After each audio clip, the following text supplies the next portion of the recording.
Thanks for pressing play on another edition of Another Dolphins Podcast. 3 days, 7 rounds. The 2025 NFL Draft is in the books, and I have two tape dogs with me to bring it all together. One final look, close the book on the 2025 NFL Draft. Kat and Houtz are both joining me today. Gentlemen, before we get into the Dolphins specifically, can I get some just overall reactions to draft weekend here? Very unusual weekend, and I think a lot of it starts with only one quarterback going inside the top 10.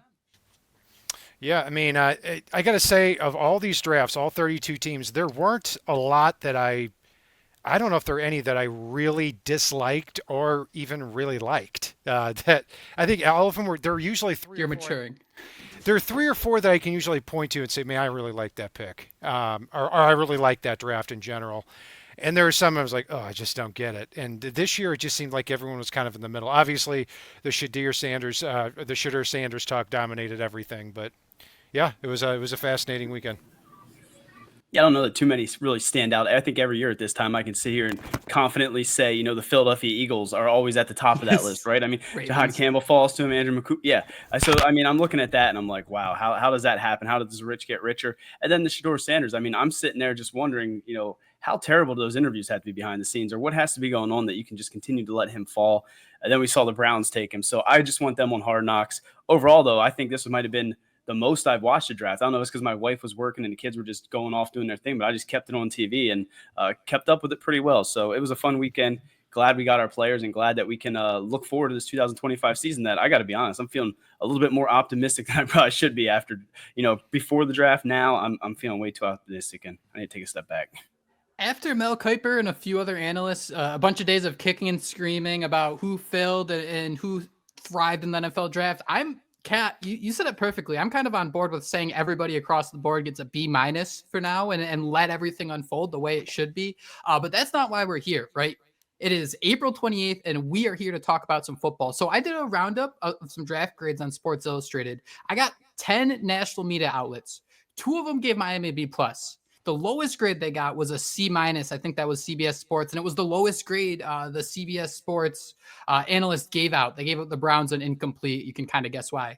So overall, the Miami Dolphins, 3 days after the draft, have come out with an overall draft grade, GPA, I should say, of 2.7, about an average of about a C+. Kat, how do you feel about just the general reaction of the national media towards what the Miami Dolphins did in this draft? Yeah, I'm not too surprised at that. I mean, I think through a lot of people's eyes, the Dolphins came away in the first round with a 2-down run defender, and in the second round they traded up for a guard. I think generally a draft like that is perceived a little bit more harshly. And then they also made some they traded down and they got an extra 3rd-round pick for next year, which they'll pair with their expected 4th-round comp pick with Javon Holland. So right off the bat, you've got 9 picks next year. So yeah, but overall, I'm not shocked at the reaction that they've gotten for the positions that they drafted. Drafting big defensive linemen usually isn't sexy in the media. Yeah, I agree with that. I mean, it's not sexy, but I'm still like a little bit dumbfounded that it was the worst grade by CBS Sports. I think the Athletic, Dane Brugler, were one of the best in the business, came out there, and I think he had the Dolphins 31st out of the 32 teams. I mean, I feel like that's a little bit too harsh. Again, I'm a homer all the way, but I was a little bit surprised by it. But I do like that, Jake, you put together all these different grades and gave us a GPA because, I mean, the GPA doesn't sound too bad. I mean, I think you guys know who you're talking to here. I'm okay with a C+ in that aspect, but I think the Dolphins did better than the national media is giving credit for. But I agree with Kat. It's because they went up there, got those meat and potato picks, and it's not that quite the flashy, sexy cornerback or safety or whatever some of these guys were mocking them. So we did a recap of Miami's 1st-round selection, Kenneth Grant. We did that on Friday after he was drafted Thursday. But Kat, we've had a couple days to marinate on it. How are you feeling about Miami's selection at 13th overall? Yeah, good. I mean, I'm operating under the assumption that the Dolphins did not have any or very few trade down opportunities. So we got to take it from there. At the time of the pick, there were clear-cut top 3 players on my board. Will Johnson from Michigan, Jahdae Barron from Texas, and Kenneth Grant. Kenneth Grant up to like a week before I had him a little bit above Barron. And then I flip-flopped him because of team needs and after the Jalen Ramsey talks really heated up. But, yeah, I mean, for what was there, I liked the pick. He's almost 6'4", 330 pounds. And I would have hated if the Dolphins came away with Walter Nolan or Derek Harmon here, even though they're good prospects. Grant, I think, can truly be special. Now, not only in terms of his size, but also tying up 2 blocks, but also being able to cut through those and get into the backfield. He needs some refinement, but overall, if you're going to go defensive line here after all this, you better be somebody big, better be somebody special, and I think they got that type of prospect. Yeah, and I'm just going to echo what Kat says. Those prospects that were there, I definitely felt like, they were best available. I also think Tyler Warren was still available, right? Didn't he go after the Dolphins? So he was that one again. Houtz would have probably drafted him fantasy-wise. But when the Dolphins, they came into this, we saw their needs. I kind of feel like they almost felt like they almost had to go in this direction, with the offensive guard we'll talk about, with the defensive line. I feel like they, were up against the wall. And I feel like this was the best pick. Kenneth Grant just seems to fit what the defense needs. He's still young. Like Kat said, he still has so much potential. He can take on the double teams while also opening things up for everyone else. And then he can use his quickness to get inside. So intrigued, because as we'll talk about, they brought in some more meat on the defensive line. So intrigued to see if they plan on moving him around a little bit more, how he fits into things. But for once in my life, I'm happy that Stephen Ross got his guy. And again, this was the player that if I had to go defensive tackle here, I would have went with Kenneth Grant. So after a few days, after watching, I think like 6 or 7 games, I feel I don't want to say I love the pick because that's come back to be yolk on my face, but I very, very much like this pick. Josh, what you said there about what you wanted and what the Dolphins did is the exact difference of why this offseason needed to be different for the Dolphins, right? Like we've had the years of where you go and you get the flashy player. And, by December, we're all sitting here saying, well, we wish the Dolphins had an extra guard. We wish they were better at defensive tackle. I was really focused on the NFL Network analysis. Daniel Jeremiah, this is a Dolphins podcast. Everyone else probably already knows this, but he is without a doubt the best in the business. I absolutely love listening to Jeremiah talk because his perspective is more about the players than it is about himself. But 2 notes that I really love about Kenneth Grant: his defensive coordinator last year at Michigan, Wink Martindale, spent a lot of time in Baltimore with Anthony Weaver.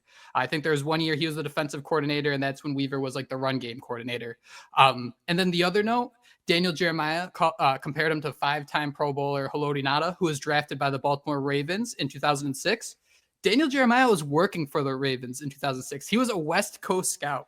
And where did Ngata come out of? Oregon.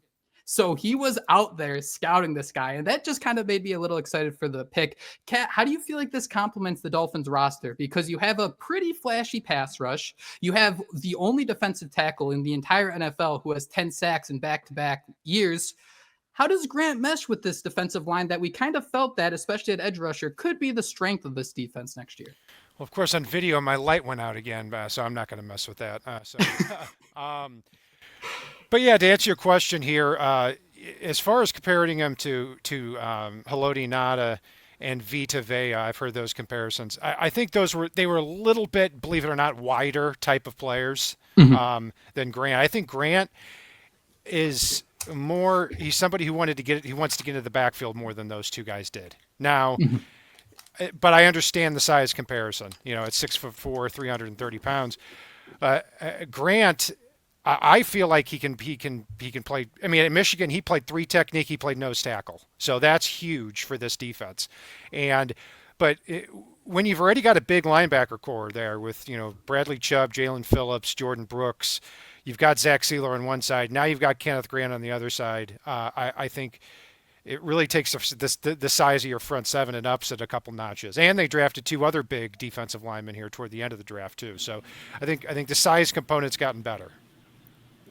Yeah, and I can understand some of the frustration. I don't know if it's our fan base, just the national media. I can understand when people are like, okay, you had Christian Wilkins, you let him go. You had that void there, you had to fill it. But I feel like almost that this could be, I don't want to say a better version of what we had with him and Steeler, but I just feel like what Kenneth Grant brings to the table. And again, maybe it's because at the time I liked Wilkins one way, and now, the prospect of Kenneth Grant, I feel like he might just be, tweaked up a little bit more. But I feel like adding him to that defensive line next to Steeler is going to create so many mismatches up front. And then again, that edge rushing unit. If you can just get 2 guys on Kenneth Grant, as we'll see all throughout his film, it just opens something else for everyone else. And that's just nasty business, especially if the edge unit can stay healthy. So again, we came into this offseason feeling kind of down, I don't know, sort of speak about all these holes, but I feel like, the first few rounds they hit home runs, and I'm excited to see what Kenneth Grant can to mean to this defense, because they all sounded like they wanted him. This was their guy, and they got him. So it's time for him to be that player.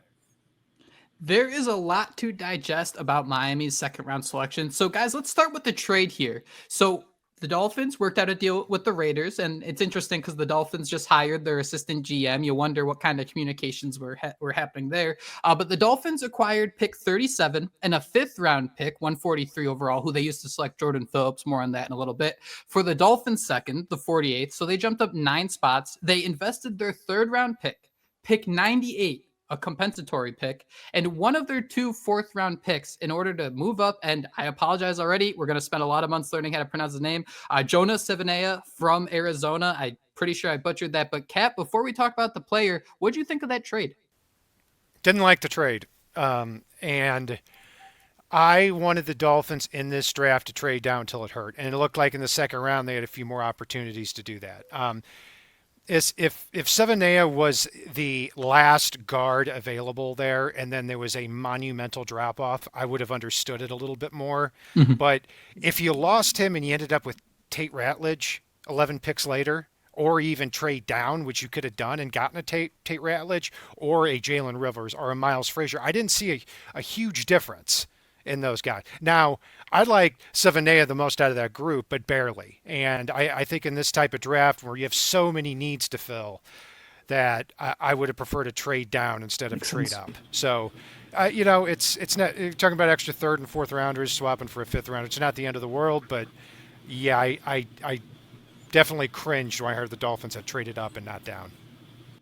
Yeah, and that just has to be for an offensive lineman, right? I mean, we all like Savonia, but it has to be for an offensive lineman who's going to play guard. I mean, it feels like, deja vu all over again, but maybe this is part of the reason why I don't want to bring up Eichenberg's name. He's like the boogeyman. He's going to just pop out but I mean, maybe this is why the Dolphins are getting some of those harsh grades, right? They had how many picks coming into this, and they did, they used them, for better or worse, we'll find out, but they used them to move around the board. And, that's a good point by Kat, that there were some very good players after the fact that they probably could have just sat back and wait. I do like the fact, though, that they saw him and felt, okay, this is our guy. We like him this much. We talked to him at the, throughout the draft process. He loves, blocking for Polynesian players. I think he says only blocked for Polynesian quarterbacks. So glove fit here in Miami. I think he even has some familiarity with Tua, but that was your guy. You went up there and got him. I'm hoping it works out because, we like this player. I think we talked about him pre-draft a couple times. We like the player, but I can agree with Kat that it was a little bit too rich of my blood. And I mean, you're sitting there seeing it. You're like, come on, man. You couldn't just wait and let him come to you, like typical Dolphins. But again, there's probably teams behind them that we'll find out later down the road that had significant interest, and that's why they did it.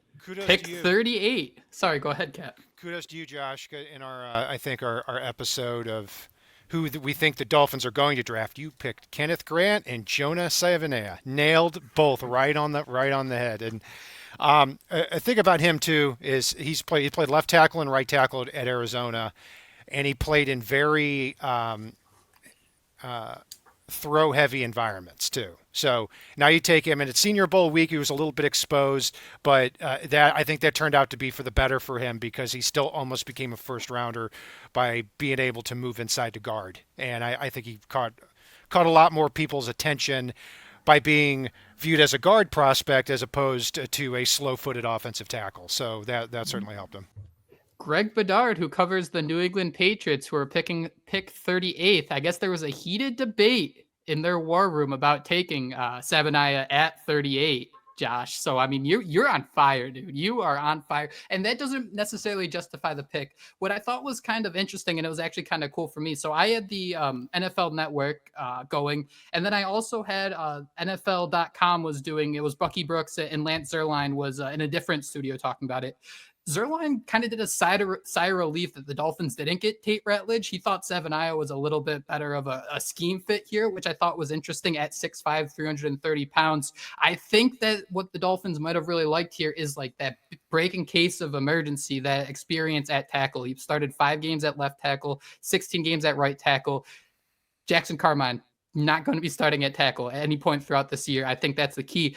Kat, you did compare him to Robert Hunt a little bit, which I thought was interesting. I'd like to hear your thoughts on how you see this line shaking up between these 5 guys that the Dolphins have, because they have 5 solidified starters, but I think Mike McDaniel doing what he does, he danced around kind of labeling a left guard and a right guard so far.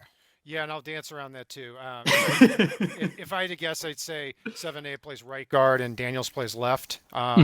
And if you can get a Robert Hunt type of immediate investment, or return on investment with him, I mean, you're talking about now your interior being Daniels if he can stay healthy, Brewer and Savonia. So now I think we can see a pathway for this offensive line, especially the interior being pretty good. Now you still have Patrick Paul and Austin Jackson, who are constant question marks, but at least I see a pathway for 5 talented players to be on the field. Yeah, and you talked about a little bit, Kat. I went back, I don't know if he played guard at all this season. I think it was mostly tackle. But, you see him at tackle, and it seems like it's a world of a difference between those two positions. So I'd rather not see him use that versatility. But having that, the Dolphins absolutely were licking their chops at that. And, we try to defer it because we don't really know. I think James Daniels even said it doesn't matter one way or the other. But, again, Patrick Paul coming in here, this is his, first go-ahead as the starter, the big guy. This is you're now the franchise left tackle. I'd rather have James Daniels next to him. But having Savonia, a guy that, has experience there, was a little bit exposed, like Kat said at the Senior Bowl, but I think he's a great player, and I like the Dolphins that they went up there and got him. But can understand why some fans are upset, right? We got a Christian Wilkins replacement, we got a Robert Hunt replacement. Why don't you just sign your own Chris Grier? But that's a lot more about money and things like that. And these players might even have more of a ceiling, if we're being honest. The trades had so much to do with the Dolphins draft grade, and the Dolphins weren't done trading because they were getting close to being on the board in the 4th round, and they traded with the Houston Texans. So the Texans sent the Miami Dolphins pick 179, which was used on Ollie Gordon, and a 2026 third rounder for Miami's 116th and 224. This doesn't mean anything, but Kat, before I throw it to you, I just want to add that the Texans selected Woody Marks, 116th, and then Keontae Hamilton, 224th. I know that context isn't super important there, but just to get an idea of who was available on the board if the Dolphins kept those picks. If they had a couple of guys that were on the board. Wait, we're talking about here the trade that they made with Houston. They were picking where at the time? They were originally 116. 116. I think Miles Frazier went and Jalen Rivers were 2 players that were still on the board. I would like for them to double dip and gotten those players. But this is one trade I did like when they moved down, because they moved down and they ended up in the 5th round taking Jordan Phillips. Jordan Phillips is somebody I thought easily could have gone in the 4th round, and now you also get a future 3rd round pick next year. I mean, it's not exciting this year, but you combine that with Javon Holland, where you're probably getting a 4th round compensatory pick from him, and now you've got 4 picks in the first 8 rounds. We're off to a good start there. I think that, but what I want to see Chris Grier do and commit to on a long-term basis is keeping those picks and not viewing those picks as ammunition to combine to move up a couple of spots, like they did here, like they did in 2021 when Liam Eichenberg was on the board. And if they had just picked the best offensive lineman, they would have come away with Sam Cosmi or Creed Humphrey in that draft. True. So you got to ask, Savonia, is that a guy you absolutely life or death needed to have? He fills a need. He was a good pick, but maybe the answer to that is no. I didn't mind it. I mean, I'm sitting there, and again, maybe I'm a sicko, but I was watching Sanders fall, and I'm thinking, okay, we heard the pre-draft stuff. The Dolphins want a quarterback. I'm thinking, are they going to, do the unthinkable and make this happen? But then when they trade out, I'm thinking, okay, very nice. You get a 3rd round next year. But my first reaction, and Jake, you have written here, is Grier safe. And I'm just thinking the way he talked in his pre-draft thing, you're now hearing this. I mean, I don't know. Maybe his it was a little bit premature myself sitting here saying that this might be the end of McDaniel and Chris Grier, because it sounds like Chris Grier is going to be that cockroach at the end of this thing. So I'm okay that they acquired new picks. Intrigued to see how they let the board unfold, because let's be honest, like Kat said, Jordan Phillips is a player who they probably could have got mock draft wise. It looked like he could have been gone a lot higher than some of these other guys. So I like the way it ended up falling it for the Miami Dolphins. But at the time, I'm just thinking, come on, man, please tell me Chris Grier is not safe. So I like that you guys both instantly went to next year at these picks. I was sitting there at work this morning, getting the hamster wheel going as I drank my coffee. The draft capital the Dolphins were projected to get in a Jalen Ramsey trade, where it was next year. Nobody was talking about Jalen Ramsey giving you draft capital for this year. We're thinking that Chris Grier has a draft pick for next year. We're thinking the Dolphins don't have a starting cornerback. That's like the biggest need. Who's to say that 3rd round pick isn't getting shipped out in 2 months for a starting cornerback when training camp begins? That's what I think is going to happen. I shot my shot before the draft saying that Miami was going to trade up. I think that this pick might not make it to the regular season. I think this might be Chris Grier's final piece when you say, all right, cornerback, you want someone a little more experienced back there, at least for a starter. Jair Alexander, I wouldn't be a huge fan of that. But guys, what would your thoughts be on if this third round pick is kind of saving it for a couple months from now? The idea of like, hey, we can still trade this third for maybe someone who's a little disgruntled and get a starter at least for the 2025 season. Yeah, I would prefer that the Dolphins take a look at someone like Rasul Douglas out there who I think fits the scheme well and doesn't cost you a draft pick. I mean, I think the Dolphins have been burned way too many times by taking these mid-round picks and getting greedy with them. I mean, there was a time that if the Dolphins had not traded for Jalen Wright last year, we could have been talking about having the 79th pick, the 98th pick, and owning the third round. I mean, so many in the middle rounds, and now instead you come away with just 3 picks inside of the top 154. So sometimes I think they might just be getting too creative with them. But I am glad that they came away with a third rounder next year. I just hope they don't light it on fire for whatever's behind. I think they might. Yeah, it's possible, but I sure hope they don't.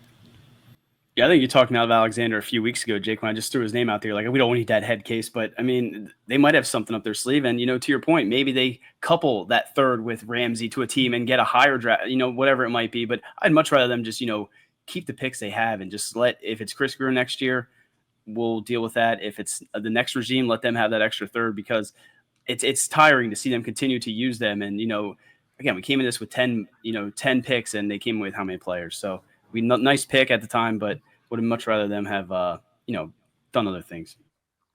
10 years after drafting Jordan Phillips, the Miami Dolphins drafted Jordan Phillips. When asked about the older Jordan Phillips, the Jordan Phillips out of Maryland, I promise that's the last time I'm going to acknowledge both of them, but I've been studying his career since really he was at Oklahoma. I watched him when he got drafted by Miami and played for them, and I even followed his career when he signed with the Cardinals, and even now that he's with the Bills. So I've studied him a lot.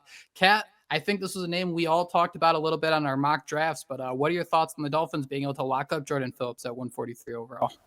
Yeah, I like it a lot, and this is someone a few of us had in our what we would do mock drafts or what the Dolphins will do. But yeah, I mean, this is somebody, he's very what you see is what you get. He had 0 career college sacks. I don't think so.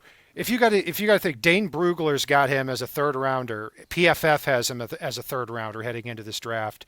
He never had a sack in college, offers pretty much nothing against the pass. He's a pretty good run defender.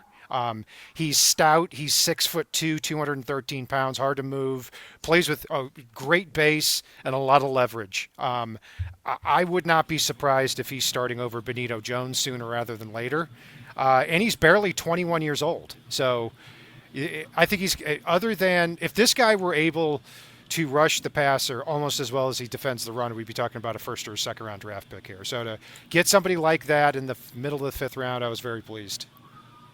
I think he'll be better than the other Jordan Phillips, right? Like, I feel like he's probably has a chance to be better than the last Jordan Phillips we drafted. I mean, if Kenneth Grant's our Snorlax on roller skates with Rockets, I think this is kind of just our Snorlax. He's the guy that's just going to be a body in the middle, take up the blocks, and open things up for everyone else. I love that Cat brought up his age, because I looked it up and I was like, this dude's 20. Like, how much potential does he still have? And I think in his interview process, he's like, I'm a grown-ass man. I handle myself like a grown man, so this isn't going to be any issue for me. So I like this pick. Again, it was a name that I think both of you probably had in your mock drafts, and it's a player who was, many of the draft pundits had going higher. So good for the Dolphins to let him kind of fall in their lap and trade what this brings to their rotation, right? Because we came into this knowing that they need to bring in so many bodies at defensive tackle. You bring in a 20-year-old, you bring in a 21-year-old. I mean, if they can develop and things like that and take on the playbook and, earn that role in this defense, that could be, a unit that's looking pretty okay or very nice with Steeler as well and some of those other guys for years to come. I look at the two Jordan Phillips as like the inverse of each other. Guys, step on me if I'm wrong here, but it seems like this one is more of the higher motor, the competitor, where the other Jordan Phillips that I think the Dolphins drafted in the 2nd round had all the tools, and the issue was his motor. You're just wondering if he was going to be competing every single down. Speaking about the 5th round picks, one thing I look for is experience. You want guys who can just come in and be comfortable. The game isn't too much for them because you're not leaning into traits. So, Kat, Jason Marshall Jr. out of Florida. He started 7 games in each of the last 4 seasons at Florida. What does he bring to the Dolphins? Are we talking a backup here with maybe some upside and special teams, things like that? Or do you think he could probably push for a starting job year 1 as a 5th rounder? Yeah, these next 2 picks, Dolphins started to lose me a little bit. I thought there were a lot of good players at cornerback and safety, and I was not crazy about these 2 selections. Now, Jason Marshall Jr. does have potential. I mean, you're talking about somebody in 2021. He was the number 2 cornerback recruit coming out of high school. So he was a 5-star recruit. Obviously, the guy has potential, but he never put it together at Florida. Hasn't had an interception since the end of the 2022 season. So he makes plays on the ball, but he certainly isn't creating a lot of turnovers there at Florida, even though he had the chance to do that. And he missed the last 6 games of last year with a shoulder injury. So I really hope this isn't a situation too where, you're wondering if he's going to be ready here for mini camp and training camp. So, he's somebody that has potential, but it just hasn't quite put it all together yet. So we'll see where that goes. I would have preferred the Dolphins had gone somewhere else, maybe Denzel Burke from Ohio State, who's not flashy, but it gets the job done a little bit more, or at least did at Ohio State more than Marshall did at Florida.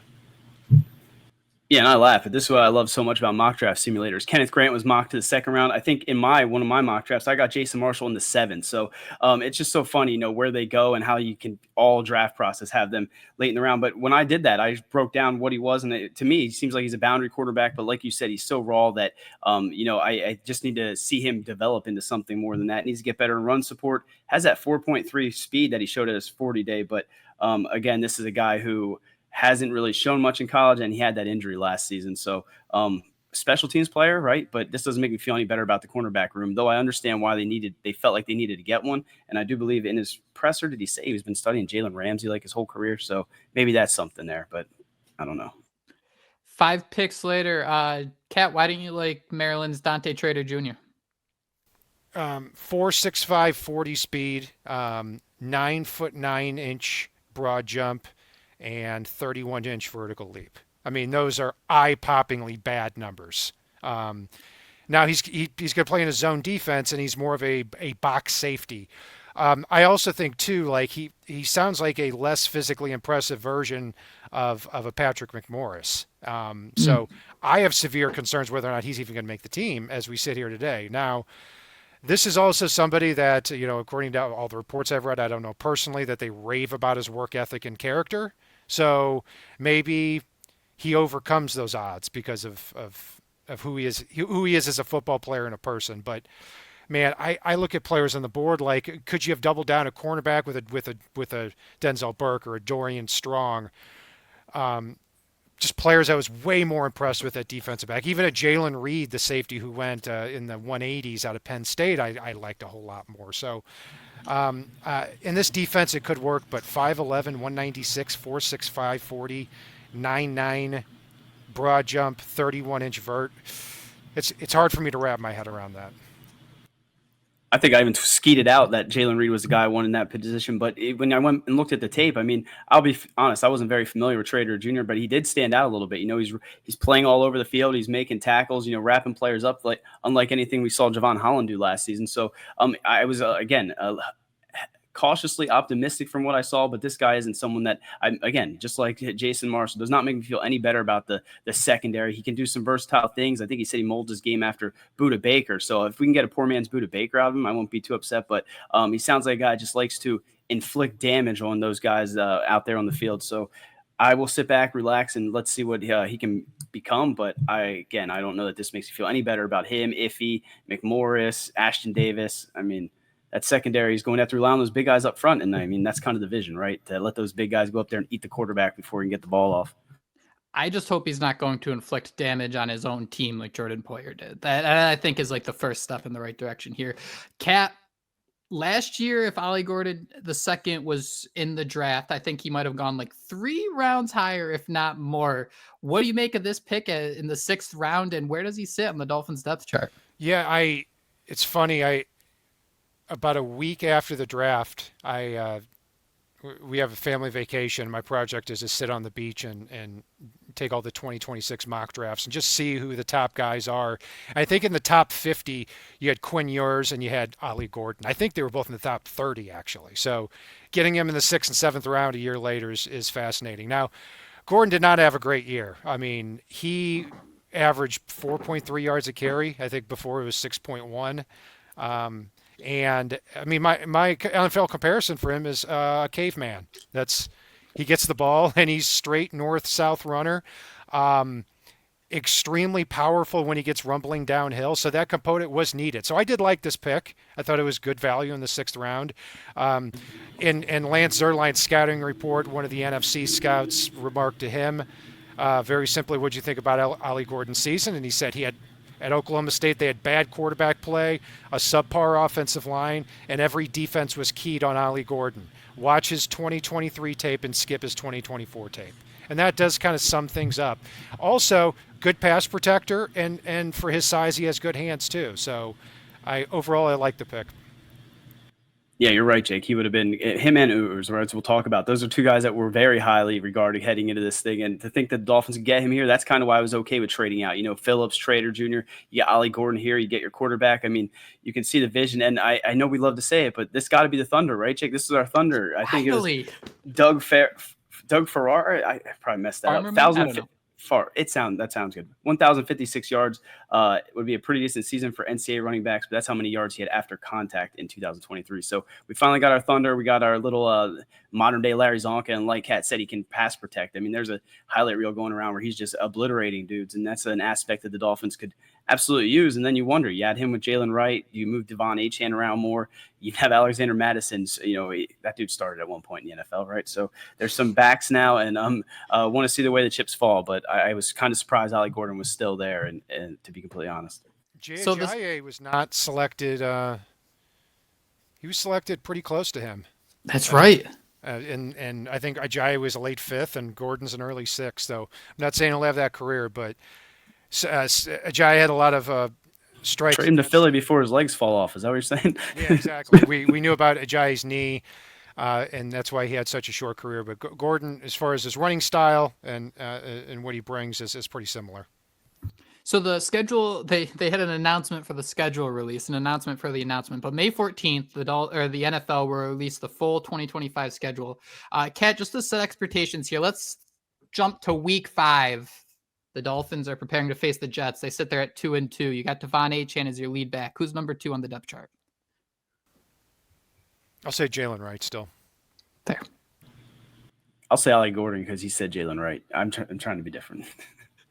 Does he have that type of potential, you think, though, to leapfrog Jalen Wright? Somebody who he had the game against the Colts where he was the featured back, and I think he played very well. But outside of that, it feels like he struggled to get comfortable. He was hitting the backfield quite a bit, which I know has to do with the Miami Dolphins offensive line. But considering how the potential of Gordon, especially when you're going back 2 years ago, is it being a homer to say that he has a shot to leapfrog someone like Jalen Wright, or would you set him as like the third back for now?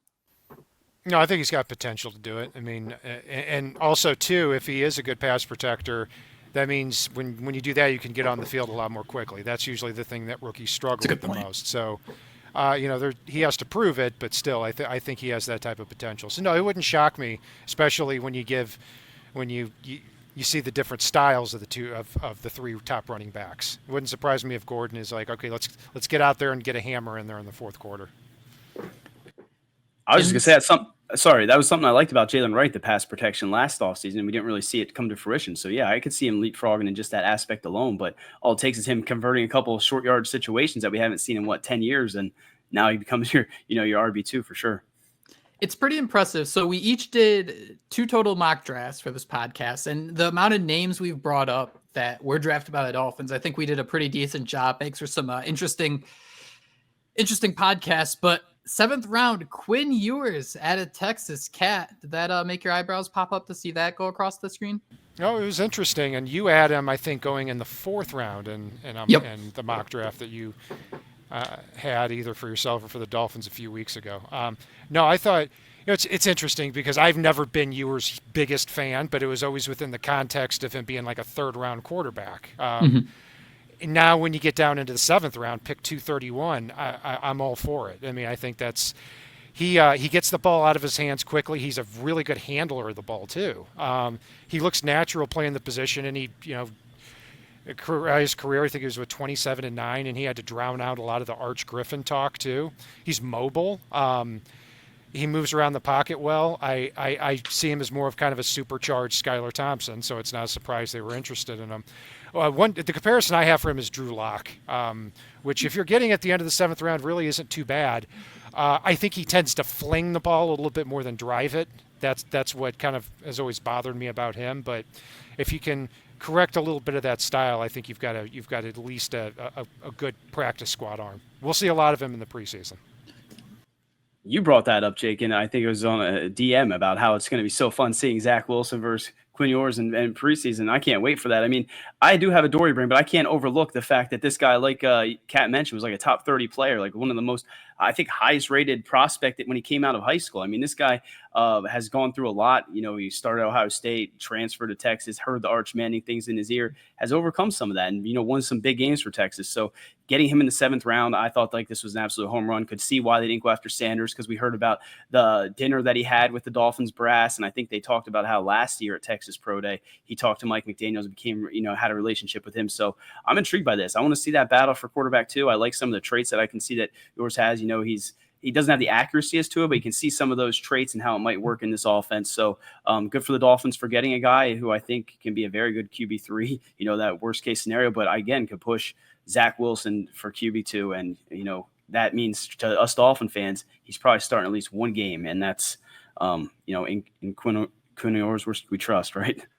Grier said that the Dolphins got a good report from Texas head coach Steve Sarkisian and likes his competitiveness and toughness. Mike McDaniel said playing an offensive scheme to what the Dolphins run will benefit him early in his NFL career. Zach Wilson was a 3rd-string quarterback last year. Yes, the Dolphins gave him a contract that can reach up to $10 million. He's on a 1-year deal. I think there's a legitimate chance where if there's a disaster scenario and the Dolphins are sitting there at like 2-6, you're not putting Wilson out there. If you're McDaniel and you're fighting for your job, you're showing like, hey, we got this Quinn Ewers guy and I can make it work with him too. I could see McDaniel kind of scheming some things up while Ewers kind of adjust for the level where he can say like, hey, this is what you're going to be doing. I think that could work pretty well. Ket, do you think there's any chance here there could be a, training camp, a preseason battle where Ewers could potentially come out on top, I should say, when you consider the fact like last season, Wilson was a 3rd stringer too. And I think people are forgetting that about his time from the Jets to the Broncos and now the Dolphins. Well, the Dolphins forgot he was a 3rd stringer last year. I think it's the same Teddy Bridgewater versus Skylar Thompson conversation where I like that. It doesn't matter how well the guy plays in preseason. You paid one guy $6 million with a chance to make 10, and you paid the other guy practically nothing. So Wilson's going to get the benefit of the doubt, but it doesn't go back to if Wilson starts and does well, he's gone. If he doesn't play at all, he's gone after a year. So really, what's the point of any of this? So I like bringing Ewers in to the building, and especially as he went almost undrafted. And there are a few undrafted guys that I think, that are non-quarterbacks that might have a shot too. I think it could happen because, they're coming into this race kind of even, right? We know Zach Wilson has the NFL experience, but they're getting the playbook at different times, but, similar around the same time. So let's let the battle commence and see what comes of it. And, maybe this becomes our Brock Purdy or something like that. We see every NFL team hitting on some of these late guys.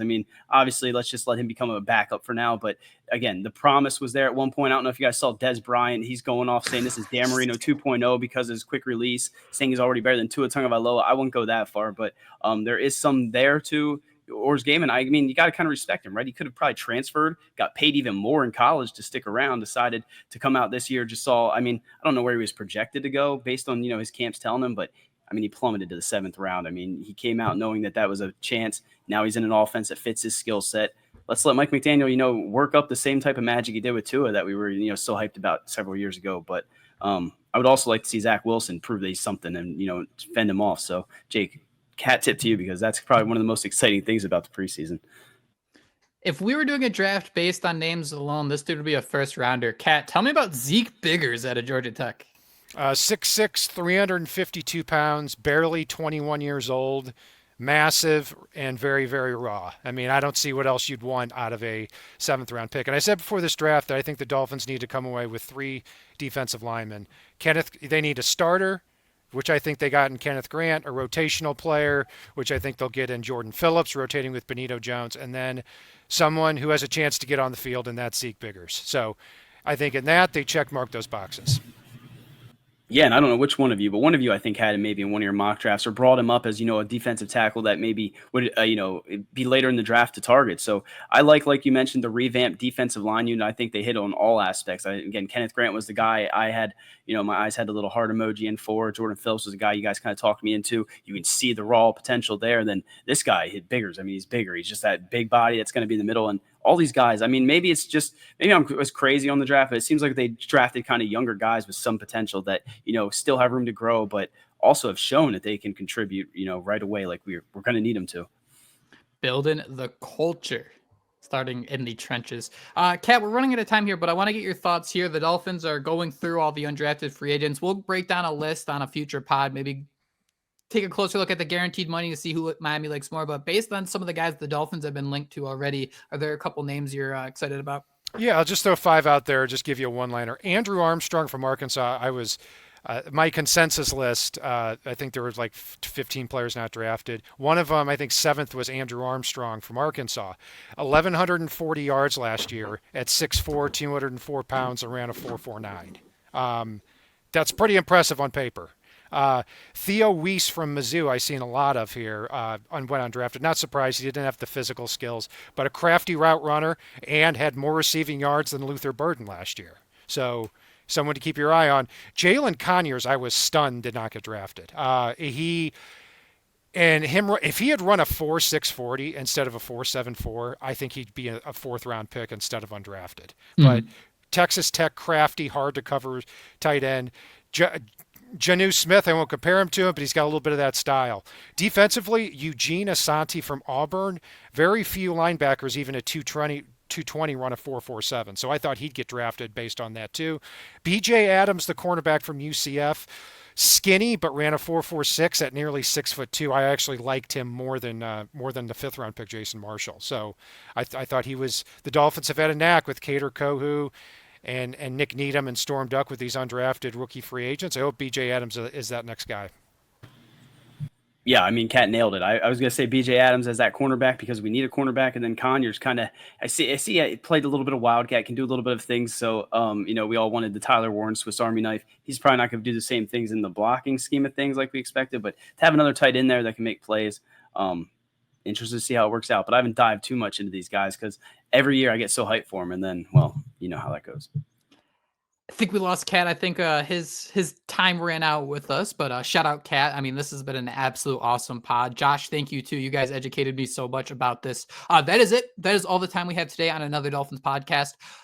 Our schedule is a little unique in the off season. So to make sure you know when a new podcast hits, make sure you are subscribed, iTunes, Spotify, wherever you get your podcasts, you can find us there. Shout out Podbean. And also, if you want to get involved with the conversation, you can email us at AnotherDolphinsPodcast@gmail.com. Josh, I got a couple emails in my back pocket, so we'll have to do a mailbag soon.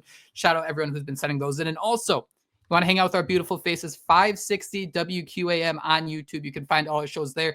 I think someone donated us $5 a couple weeks ago. Shout out them. That is absolutely awesome. We do this for you guys, so definitely don't need your money, but we thank you so much for engaging and being part of our show. Josh, you got any final words for us?